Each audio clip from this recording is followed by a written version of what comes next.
251. Please remember to download the Zingo TV app on the respective stores of iOS and Android. When you download, kindly leave a comment, rate it. Both apps are free. Zingo TV is available on Google Chromecast, Amazon Fire, Fire TV sticks, Roku, Roku sticks, and all 2016 smart TVs going forward. And like I said, this is Tales from the Film Set, where we get together.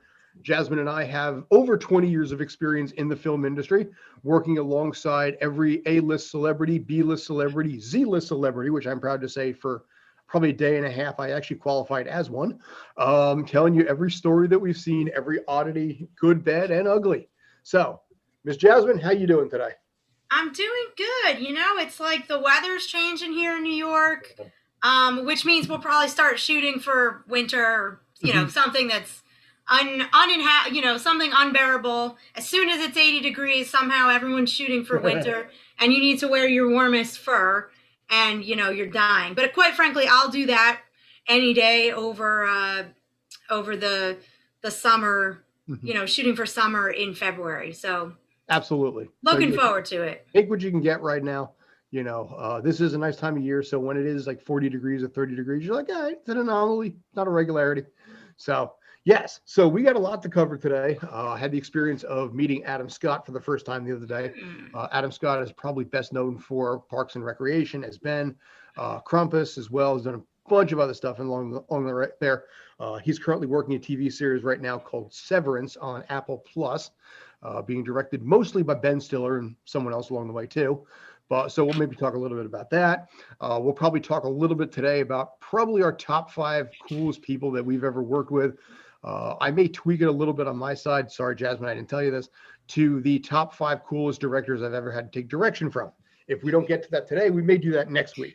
Those might be different stories. And as it turns out, I'm kind of hard to impress, and I couldn't even think of 5 people. Oh, no kidding. Okay. Apparently my standards are just a little too high. And I was like, could not come up with 5 people, like top 5. I was like, 5. Let's try 3 because I was not impressed. Top only, shall we say? Right. Maybe just top and runner up. No, I did come up with 3, but it's funny. That's what you said that's what you want to talk about tonight. And I'm not like a starstruck kind of person. I'm like so ignorant. I don't even know who half these people are. Sure. Everyone's like, oh, it's. I'm like, I don't like, okay, Denzel Washington. Yes, I know who that is, but like, it's some person who just got popular in like the last 3 years. I'm like, I'm not like up at the top of pop culture, I guess, and I'm okay with admitting that. But so, I don't usually don't talk about who's on set with me or who I see. Sometimes I'll recognize people. Oh yeah, that guy's cool. Or, oh yeah, I remember that guy from whatever. But I don't like go home and talk about it. And I was at dinner with my mom, and her friend was over, and I said a show that I was working. She's like, oh, was that person on it? I was like, well, of course. Yeah, they were there. My mom's like, you didn't tell me you saw that person. Well, first of all, you didn't ask. And second of all, I don't know who cares about what person. And there's too many people. Like, if you go to a different set every day, you're lucky maybe you hit the same set 3 days in a row. Mm-hmm. You can't keep track of who. And half these people are day players anyway, so they're not there every day. They got their one line and they came through. So it's like, no, I don't keep track anymore. But I did come up with 3. And if we're talking about directors, that's a different list. So whichever director you'd like to go in. We'll keep it simple with like the 5 coolest in general. Okay. And then we'll go from there in that case. We could probably do a list of the 5 weirdest, but I'd rather not mention those kind of names in case it comes it's like it rhymes with. It's exactly, sounds like. Yeah. First word sounds like. Right. Maybe it's got to be like a what is that? That's categories? No.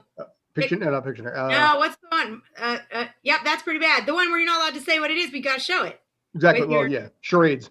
Yeah. The thing I don't ever play. That. Exactly. Yeah. Apparently, we can't remember the name of it. So, but yeah, I figured, you know what? I'm going to start this off. I'm going to make this real easy. Everybody knows him. Hugh Jackman. I mean, most of my list, I think, is going to be kind of boring a little bit that way. Not entirely, but Hugh Jackman has this kind charisma to him, I found, because, met him, chatted with him, got to know him a little bit when it was, Now I'm drawing. Greatest Showman. That was Showman. Yeah. And he's number 3 on my list. So good for him making the shared list. He got on basically my top 5. He got on your top 3, which obviously is a little bit more of an aficionado. Right. You know, me, I'm just like, yeah, you're a human, you're fine. But it was one of those things that I think with Hugh Jackman, he again was not supposed to be Wolverine. You know, Wolverine was supposed to be Doug Ray Scott, who was unable to film at the time because he was doing Mission Impossible 2, which I get.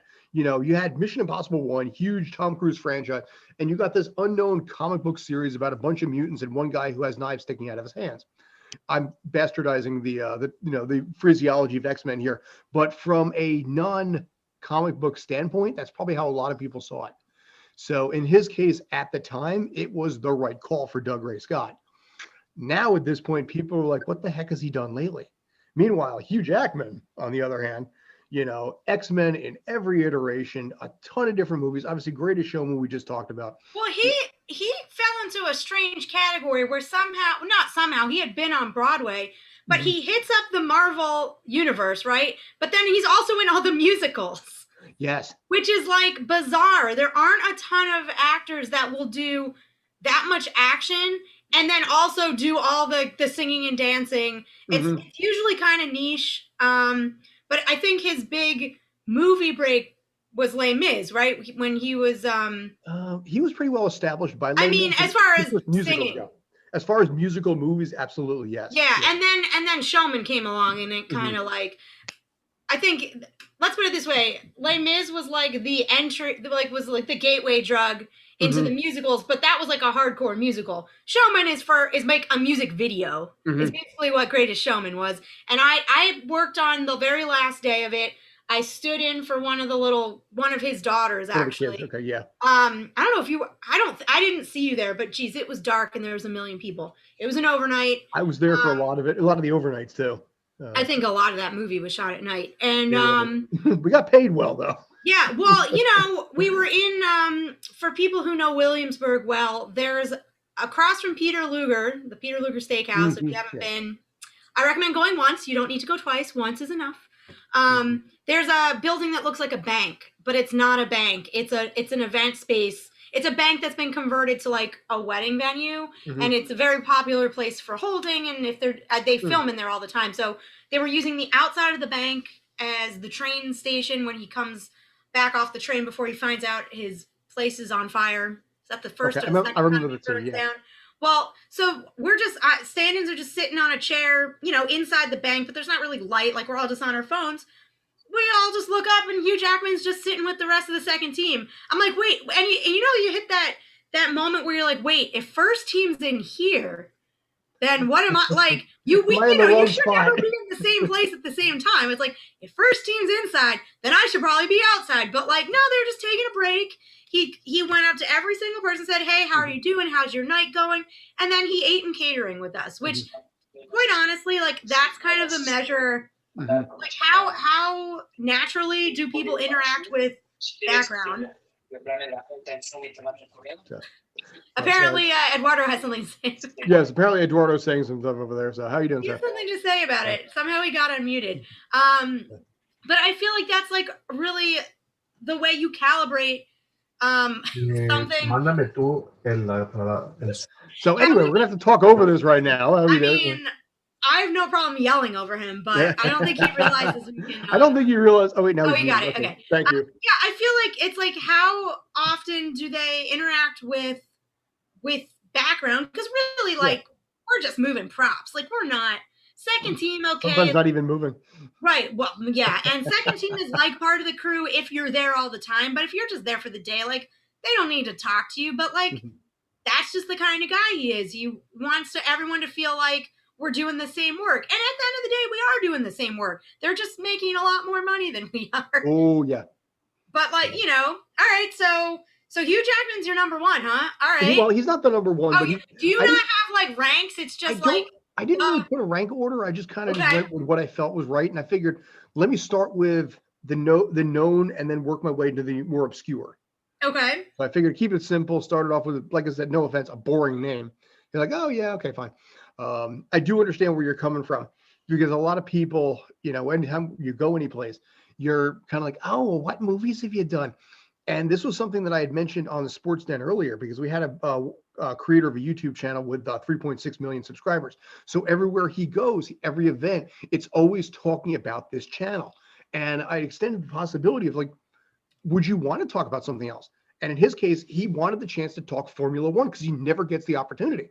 That's the problem that happens in this industry. I rejoined a gym like 3 weeks ago, and they're like, oh, so what have you been in? And I'm just like, dude, I'm just here to pick up things and put them down. Leave me alone. I'm trying to burn some calories. Exactly. He's gonna pick things up, put them down. Listen to really bad auto tune music, and then just go home. Right. But it's funny because I think the idea is that you have people that remember that one magical time in 1997 when they saw Bruce Willis in a Costco, and they're still holding on to that memory 24 years later. Like I said, literally last week I was hanging out with Adam Scott, and the guy that gave Will Smith the time machine or the time travel device in Men in Black 3, Michael Chernus. Oh, nice. That's the guy I was standing in for. So Chernus is a nice dude. Ben Stiller is a good dude. And this is just like, day at the office, health insurance, cash, whoopee. Right. So there's my first of mine. Now you said Hugh Jackman was one of yours. He was one of the three. Now I actually have to look up someone's name. So this is pretty bad, right? Like where we're talking about people that like really left a good impression, and then I didn't even know who they were. So now I'm looking it up. But okay, so while I'm looking it up, my number one like famous person set experience was in think they changed the name, Begin Again, which was with Keira Knightley, okay, and Adam Levine, who shockingly was playing like a rock musician, or it imitates life. I don't know. He works. Everybody's suspect of is this even going to be any good? Because I don't, we don't know if he was even really an actor. But so this was one of those situations where I'm sure you've been here, where they get the requisite 85 union people. We were in, I want to say Webster Hall or Gramercy Ballroom or something like that. So like the first 2 rows of people are in the union. And this was before CGI tiling was really popular. And they just filled up the rest of it with unpaid extras. But really, the only job of the people in the union was to make sure that the people behind you didn't get to the stage. Like, keep the non-union people away from the famous people. And we were the buffer. Okay, so I end up in the front row, which happens frequently because I'm short. So when they shoot from the stage, if you want to actually see people, you got to put shorter people in the front row. Okay, fine. So in a rare... This was rare. It was the final scene of the movie, which is a rock concert. Keira Knightley like writes a song and then he wants to perform it, but I don't know. It goes back and forth. So he's playing her song. She's crying on listening to him like on the side of the stage or whatever. So we were in this concert setting, full band plugged in, which is rare. They don't, you don't usually. I've been in many scenes where I'm the bass player, but I'm never playing the bass. I'm fake playing the bass, or frequently I play the cello, fake play the cello, or fake play the French horn, because apparently no one else owns those instruments besides me. But this day the band was plugged in. So I don't even think they were using that audio for the actual takes, but they wanted the people in the crowd to feel like it was a real concert. But it's like 30 or 40 minutes between takes. So now the band's getting antsy. Adam Levine decides, he's like, hey, I'll take requests. You guys call out the songs. But really, all he could talk to was the people in the first couple rows, because you can't hear or see anybody farther back from that. So he's like, people are yelling out Beatles songs. People are yelling out Maroon 5 songs. He's like, not Maroon 5. I play that crap every day. Like, I want to play something different. And the guys in the band, literally, it was like, hey, what do you guys want to hear? Oh, this Aerosmith song. And then he's like, all right, what key is it in? And someone in the audience has to, like, know what key it's in. And then they played. And they did that all day between every take. And it was just like, oh, this is one way to make this really tedious process a lot of fun.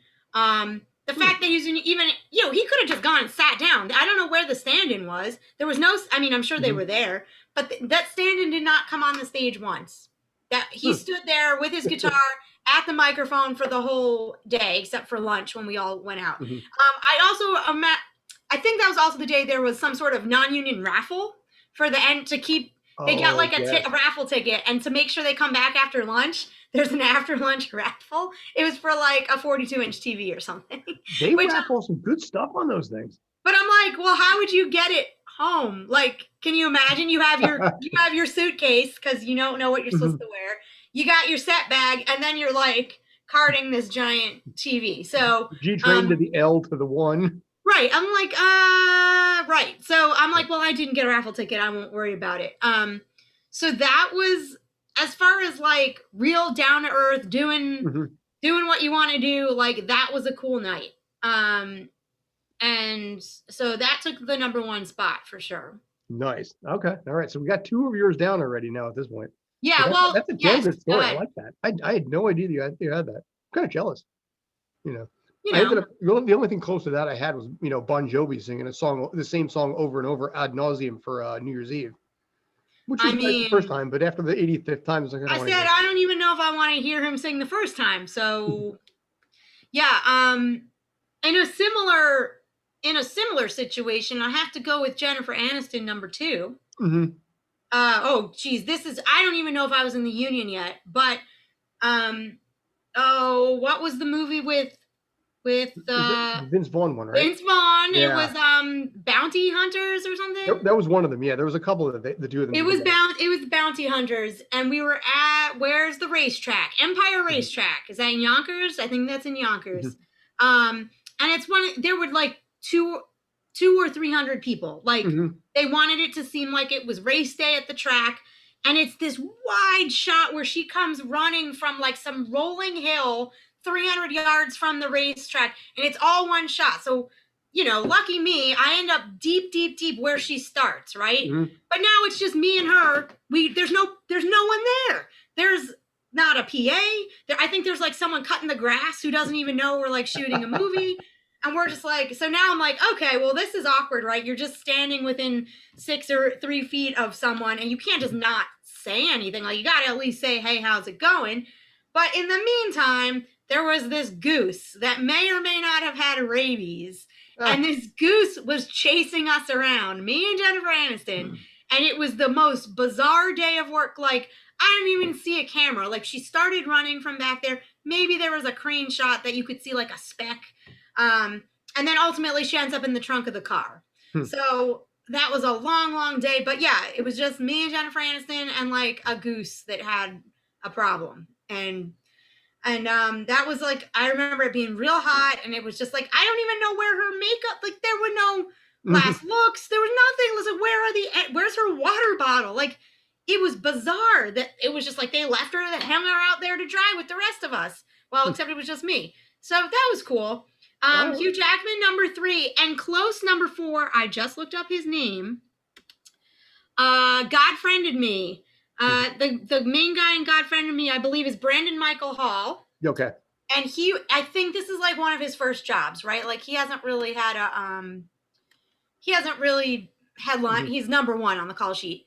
But literally every time background walked onto set for another scene, he's like, hey everyone, my name is Brandon. Like, thank you so much for being here. Like, really appreciated that he wasn't that far ahead of us as far as like the novelty's still there, right? Like, it's his first job. We're all coming in there just like dead silent, and he literally went up to every person and shook their hand, said, hi, my name is Brandon, thank you for working with us tonight. And it's like, I don't know that kid from anybody, and he's not a kid, obviously. He's probably 30. But still a kid in my eyes. Well, to me too, which means like, that means I'm a lot closer to 40 than I'd like to admit, right? If I think the 30-year-olds are kids. But like super professional. He was like, it's gonna be one of these young guys, like he's going to be super all full of drama. Nope. Went up to every person, shook their hand. At the end of the night, thank you for working with us. Like, hope you get home safe. It was like, I was like, wow, like someone taught him that this is the right thing to do, I never did much with that show, but it did stand in for a couple of days for some office thing. And I remember seeing the same kind of vibe. It's funny, I kind of forgot about that till now, but I got that vibe from him and pretty much everybody on there as well.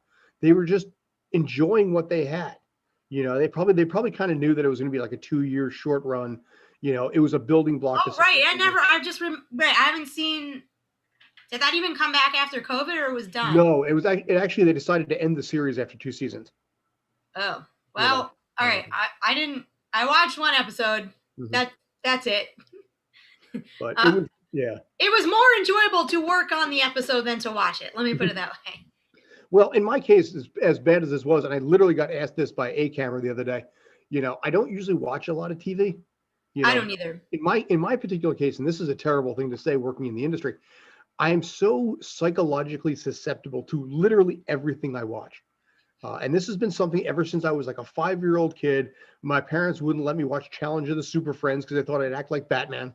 But it's funny because I cannot watch anything dramatic. Whenever Robin has Law and Order on, I'm like, we got to change this. I feel like I want to slit my wrists. I get defensive when she puts on Law and Order because I feel like I'm on the stand. And I'm just, so for me, I try not to watch a lot of TV because I am so influential. They say television doesn't affect you. It affects me big time. Did you ever watch a lot of House when House was on? I've never seen House. House was like that one. That was the one where I would be thinking about it like while I was sleeping. I was like, "Ooh, this is good." Like that's how like I'm very unaffected. I'm like, "Oh, that's nice." Like I'll pretty much watch anything and be like, like interesting. But that was the one that's like, "Oh, this is messed up." I'm currently watching right now Hugh Laurie's more or less starter show, Blackadder. Okay. Which is funny because when I watch Blackadder, I kind of develop the whole Rowan Atkinson sarcasm that he has in there. And it pisses her off, and rightfully so, because I start to, develop the persona. And I don't know why it is, but I'm just so susceptible. So everything I have to watch has to be light, happy, fluffy. I watched Rampage with The Rock the other day. Never saw that. But it's one of those things I don't really need to worry there because A, I'm not going to look like the guy, and B, I'm not going to fly a helicopter off a building that's literally falling apart, and C, I'll never have to deal with giant apes or giant rats. So it's okay. I feel like HGTV might be for you because not only is it light and airy, you will learn how to fix your house and other people's houses. DIY that stuff. Yeah. That's what, like I said, that's why I stick with a lot of YouTube stuff. That's why, the guy who was on earlier meant a lot to me because I've been a fan of his stuff for since 2007, 2006. So for like 14 years now. Light, safe, easy, breezy, and beautiful. Yeah. And also I feel like I haven't really been invested in a television character probably since, and it might just be as I've gotten older. I remember being really into Alias when Jennifer Garner was, that was her, what is that? That was 2004, 5, 6, something like that. And then like, I was really into that. And then after that, I was like, okay, I don't need to care about anybody else. And I'm just, whether it's just too much information, it's not like I could keep track of it, I guess, if I want to. I'm just not really interested. And I think also being on the other side of it, where I've already seen enough productions, like I'm certainly not interested in something because I was in it. So it's like you've seen one, you've seen them all. Well, in this case, there is a show I thought about that's just started filming now that I do watch when it comes out. And this ties into also my list. Last OG. I just saw postings for that again. They're starting season 4 at this point. They may have already been filming season 4. But Tracy Morgan is on my list. The man is a gem and a half. Kind, loving, caring, doesn't care who you are, just wants to basically entertain and make your life better. And it's weird. You feel relaxed around him. I think it's sometimes you're not the only person who said that. Like that's pretty much everybody's impression of working with him. Oh yeah. I kind of got the same. It's funny. They're two SNL guys. I got the same feeling about Adam Sandler. It was a long time ago. On my list also. That's funny. It was only like a one night, I didn't feel like I really got a good read on the situation, but just from like in passing, seemed like a cool dude. And like the same thing, like not worried about anything, just like making sure everybody's having a good night. And that was like a pretty serious, what movie was that? It was Ben Stiller, Adam Sandler. Oh, no, I don't know who Jen. Eugene Kakissa or something. Yeah, I think it was Meyerowitz, wasn't it? They renamed it Yes. Meyerowitz Diaries or something. Yes. And the movie ended up being like a little bizarre, but It just kind of went on Netflix and got good reviews and good ratings, but it's very indie. Let me tell you, for the amount of money they put into it, it's not an indie. But yeah, who was Dustin Hoffman was in that too. Dustin Hoffman and think. All I keep thinking in my head is the Jeff Goldblum's dad from Independence Day. It's like a very famous Judd Hirsch.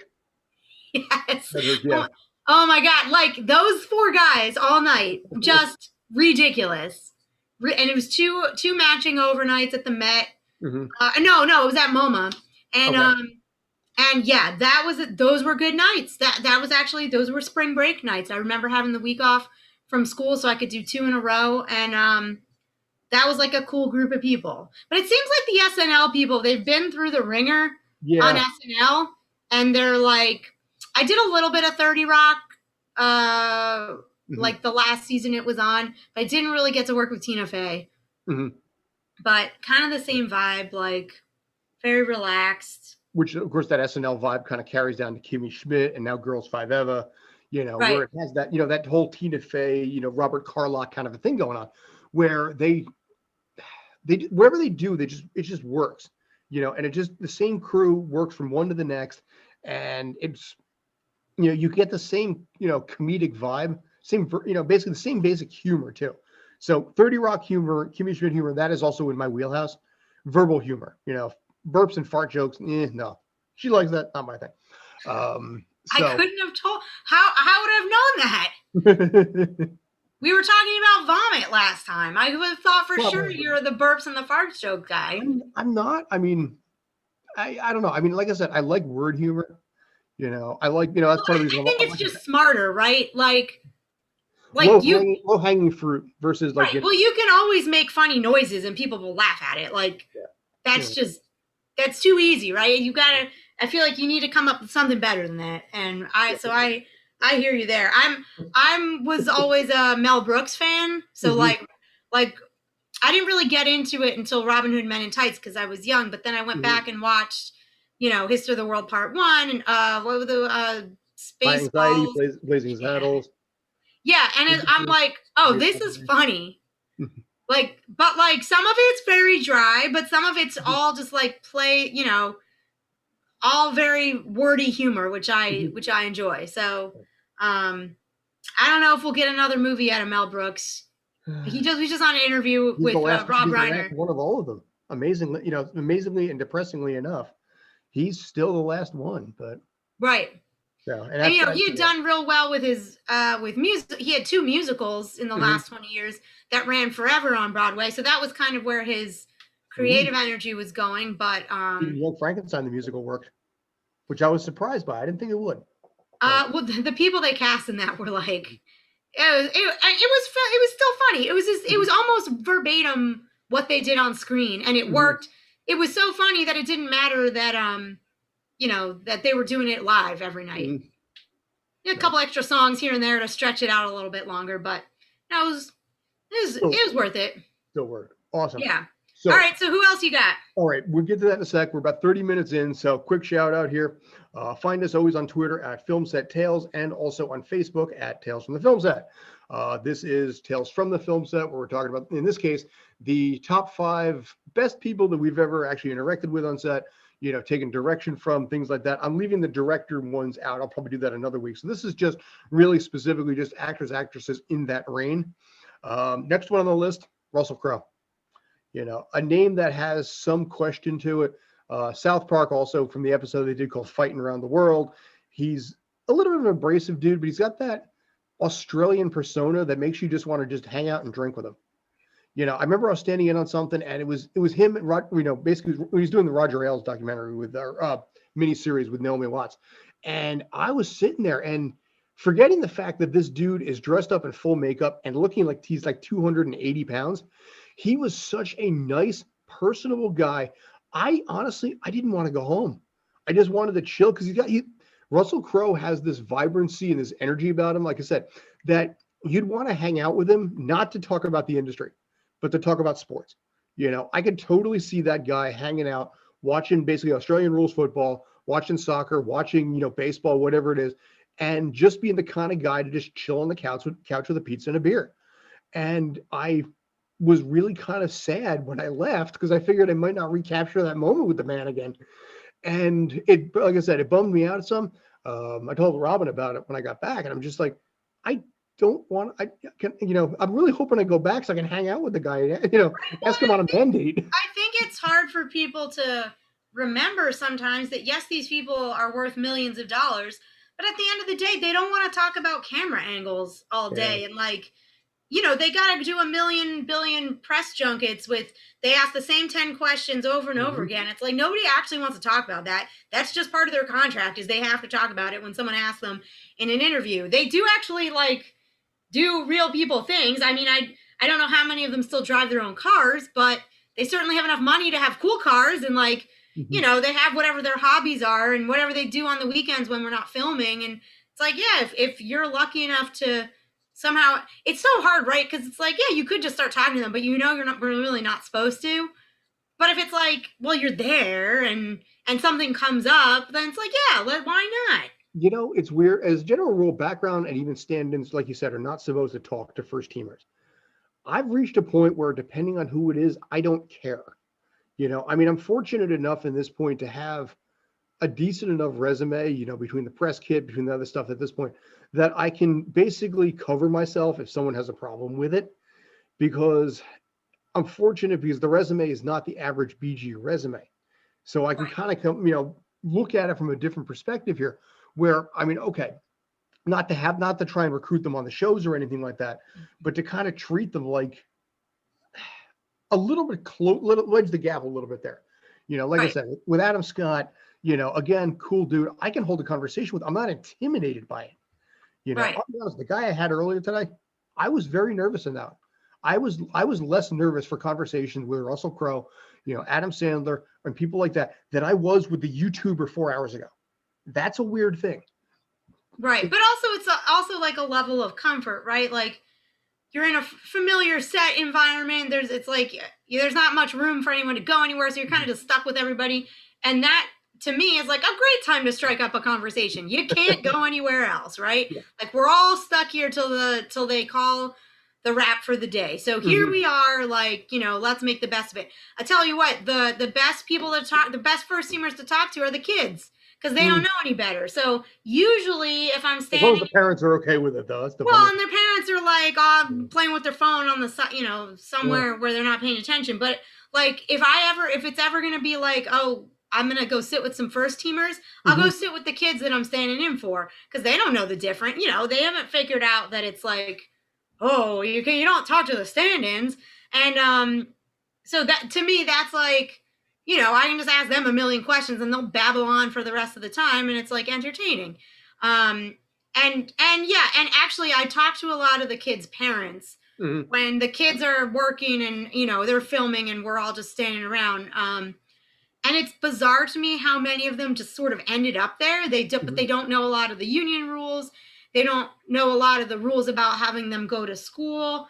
I'm like, hey, there's this all like printed, like child performer laws are very strict in New York State and especially in New York City. Like if you have any questions, like please ask the SAG rep when they come. Like, and I said, and quite honestly, you're the only person that's going to advocate for your kid. Like, unless you say something, they're not going to break them for school on time. Yeah. So that's always nice to be able to like initiate some parents into it and be like, hey, here's what you should look for. Like they should be doing this, this, and this for you guys if they're, and they're like, oh man, no one told us that. I'm like, I know, but this is how you find, somebody told me once, or I was around when someone was telling someone else. I didn't really work. I auditioned a lot as a kid, but I never booked work till I was technically not a kid anymore. So I remember being around the kids that like they didn't even go to school. They went to the Academy for the Performing Arts in New York, where you didn't actually have to go to school. It was all on-set tutoring, and I was like, wait, how do you get involved with this? This seems great. I could just go on auditions all day and not go to school. And it's like, no, it's just for kids in New York. So, but yeah, so that's always an interesting and certainly less awkward than trying to butt in with the first teamers that you don't really know so well. Yeah, and that's the funny thing too. Like I said, I think part of the problem is the stigma of, you have so many BG out there that are like, yeah, I got to get my reel going. I got to get things going. You've been in the industry since 2003 and you don't have a reel yet. This is what you kind of go up against a little bit when it comes to, having a conversation with folks like that. So, I find it kind of funny in some degree. I had a guy yesterday on something else that was kind of the same way. It's like, oh, I got to get my reel. This is what I'm saying. I got to get my reel going. I've been in this industry for almost 20 years now, and I still need to get started. Right. How much time have you got left? But well, and quite honestly, like, we cannot retire when we're 65. Mm-hmm. Right? Like, that's not going to be a thing for us. So got to keep working at something. So well, yeah, I mean, let me clarify something just a tiny bit here. If this is what you want to do, God bless. I mean, there's a couple people out there. This is their life's ambition, and you know what? You can make really good coin on this. You can make $200, $500, even $600 a day, or even sometimes even more, depending. Doing this kind of a gig and get as a professional background actor. So go figure. Your entire job is to sit in a chair while dialogue is happening, and you make $350 a day. Right. I feel like there are people that just do background, but the people that really make the health and pension have to be standing in more than they do background, because you're not gonna make it. And I don't know why else you would do it if you're.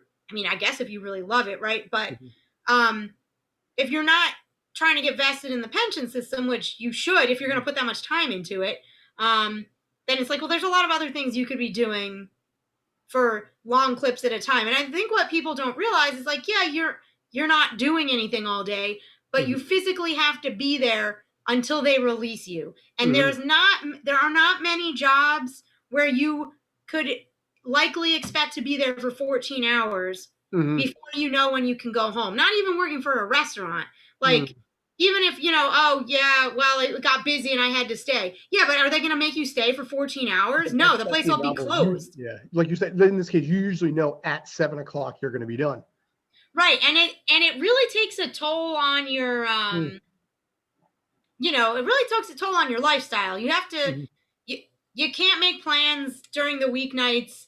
By the time you get to the weekend, you're so tired you don't really want to do anything else. Or you're like, oh, I have no clothes left because I didn't do any laundry from the whole week. Been there. So I feel like there are reasons why people just, you can't do it anymore. You want to have a life, especially if you have kids. Man, you got to have a really like willing and able spouse who's going to take the kids for an unknown amount of time. Like, hey, can you tell me when you're coming home? No, I can't. That's a monster sacrifice also. And in the process of doing that, you're losing time with the kids. Right. So a lot of times you don't really see too many, full-time background that have, even one kid, let alone three. I do remember one guy that I'm real young, right? There's like the 18 to 20. Now it's like 30. It's like the 18 to 30-year-old people. Then there's like a weird gap where there's nobody between the age of like 35 and 45. And then when everybody's kids are old enough, they come back in at 45. After they retire, yeah. Yeah. So that's like, and I'm starting to see a lot more older, like people who I would think would want to retire. And they're like, well, there's nothing else I want to do, so I'm just going to keep doing this. It's like, oh, good for you. If you can still physically do it, more power to you. Because I was talking to somebody about this where there just aren't enough old looking people. If you look at any scene in New York City, there's no old people. It's like, how is that possible? We're the old people. Right. I think that's us. Yeah, you say that, but I'm still getting called to do high school stuff. Oh, that's right. Yeah. So you know what? Maybe if I let my hair go gray, I actually like to make it gray. Maybe then I could be the old people. All right. But it's like we are saying, do I have to be 60 when I can actually play like a mom? Hey, like my friends have 3 and 4 kids. Like I'm the age of a mom, but they're like, no, you're like too young. Listen, if you're 60 playing 35, I give you props. We'll come back come back in like 25 years. If we're still doing this in 25 years, we'll take stock of who's playing what. Basically, 25 years from now, if I'm still doing this show from this house in this basement, kill me. No, I mean, offense, Eduardo, to the show. I have bigger visions than this. We'll tell Eduardo to pull the plug after 25 I plan to actually sell this show to like some network for like $18 million and retire to Europe. Oh, I didn't realize this was the retirement plan. Well, now that you mention it, I'll add it to the portfolio. Exactly. Yes. Yes. It's part of my press kit, so sort of. Right. But yeah, so we got 15 minutes left at this point. Okay. Find us on Facebook at Tales from the Film Set and Twitter on Film Set Tales. Mouth is not working. It's been a long day. So in this case here, there is one a little bit more obscure, less obscure now than he would have been when I put him on this list. But I smoked cigars with the man. He hung out in my car, Martin Cove. Really? Yes. John Creese. Wait, was it your picture car? What's that? Was it your picture car? No, you mean your actual? Technically, it was the car I used as a picture car. Okay. But not at the time you were hanging out. No. I've worked with him on a couple of different movies. I've done some independent stuff with him. Usually it's him and like Eric Roberts, because those two work together on 87 different movies together. Sure. But during my affiliation with the Hoboken Film Festival, I used to have to drive him back and forth from the event to the hotel. Okay. And in this particular case, it was just, throw in the GPS, hang out with him in the car, talk about stuff. And I remember there was one time where he's like, do you mind if I smoke? I've got this cigar. I don't want it to go bad. It's a Cuban. Do you mind? Would you be willing to let me smoke this in your car? And I'm thinking, let me think yes. Yes. Yeah, let me just cut you off right there. So here I am driving him back, and it's like a 25-minute ride, 30-minute ride back to the hotel. And I got Marty Cove, granted with the window down. Props to that too. But he's sitting there, he's smoking a stogie in my car in the passenger seat. And we're talking about, we weren't really talking about Karate Kid too much, because usually with anybody like that, I try to, again, we talked about this before, go into something different from what they're known for. So he did. Well, and also they don't want to feel like they're being interviewed 24 hours a day by every single person they meet. Like, they would like to have a regular conversation with people, I would assume. Sure. Like, nobody wants to feel like they're working 24 hours a day. Well, like I said, I mean, one of the things that I have planned for the Sports Den show is I plan to have athletes and other people on, non-athletes on to talk sports, and possibly sports athletes on to talk about non-sports. I've figured something out in that arena, because I want to give them a break, because we were just talking about this. It's like, oh, what have you done? This kind of stuff. What have I seen you in? Right. It's like, I want, it's like, I kind of want to sit here and talk about cartoons. Right. I want to talk about right. Or like, where do you go for a quick bite to eat when you're like, when you get wrapped for the night? Where do you go? Yeah. When we had Mike Houston on from Orange is the New Black on the Sports Den, we never talked about Orange. We never talked about Boardwalk. We gave his contact info and a quick bio, like a 20-second bio of who he was and what we've seen him in. But the entire time, we were talking football, and predominantly Denver Broncos football. We were talking about how COVID was affecting things. He had some great insight on that. And it was great because he had the chance to talk about something other than the acting industry. And you'd be surprised. People are actually knowledgeable about like real life events offset, like what goes on outside of the set. Like, I know that's mind blowing, but they do have like other interests that isn't memorize these 3 pages of dialogue. I saw this 4 hours ago, or 5 hours ago. Masako X, Lawrence Simpson from Dragon Ball Z Abridged. His entire world is Dragon Ball. All his money is Dragon Ball. That man is an aficionado when it comes to Formula One. The amount of knowledge this guy had, the amount of insight that this dude had, blew my mind. I mean, it was just, he knew stuff. He was rifling off names. I didn't even know who they were. I don't know if anybody's listening, but it was one of those things that, like I said, he was just such a savant, because it's where his like emotional passion is. And, right. And I think, I don't know a ton of like professional working actors who go home and talk to other people about acting. Or like, what kills me is we were sitting in holding, right?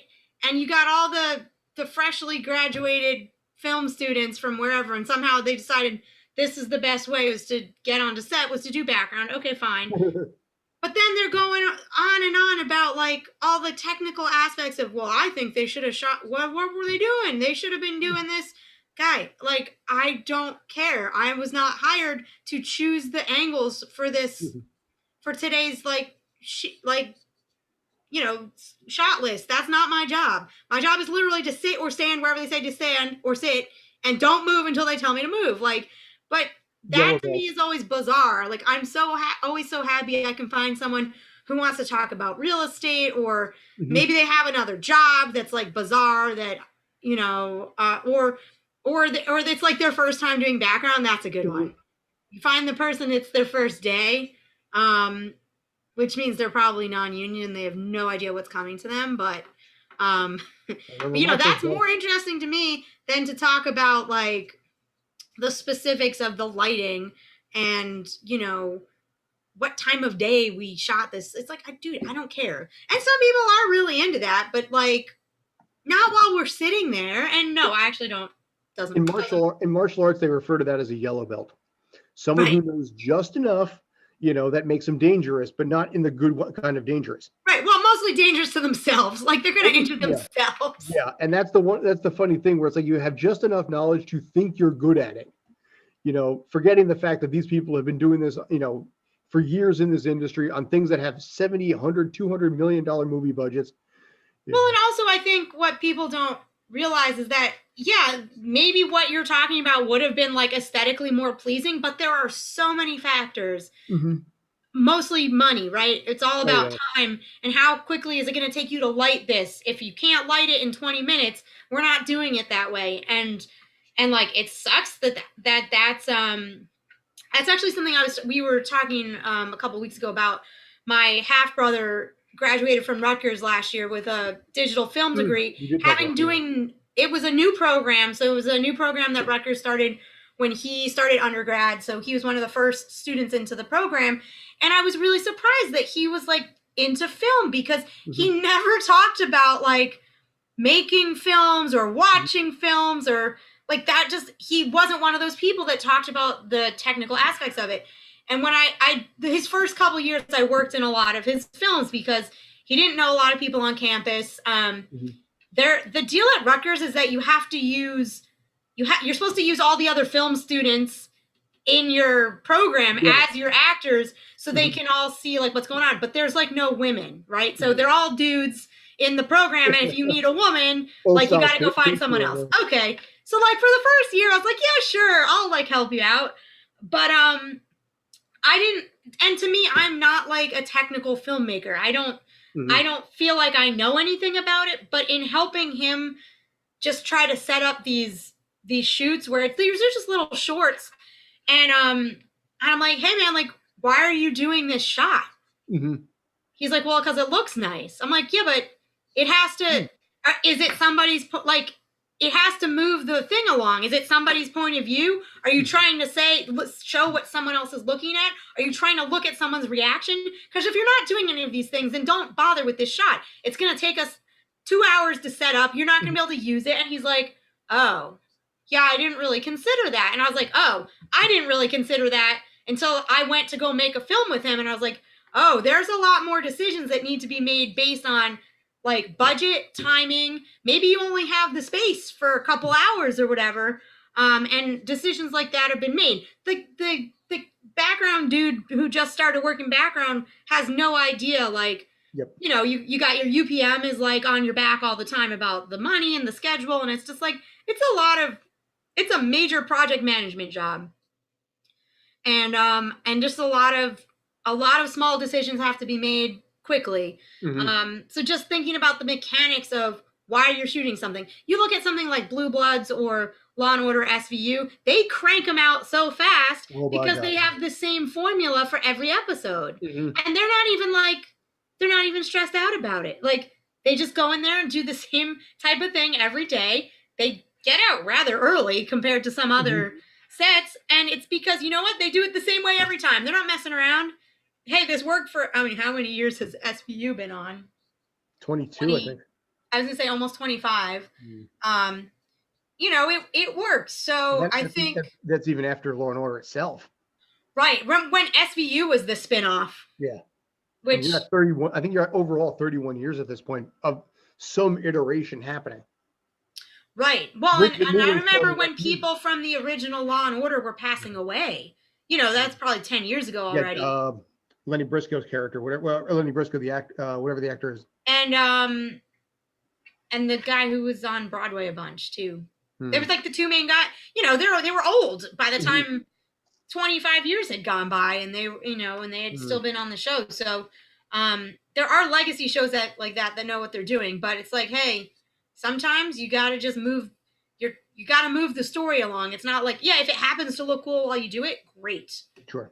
But and also that saves me a lot of waiting around as a background, because you're not trying to mess around with stupid lighting, or you know how it goes. Oh yeah, not your department.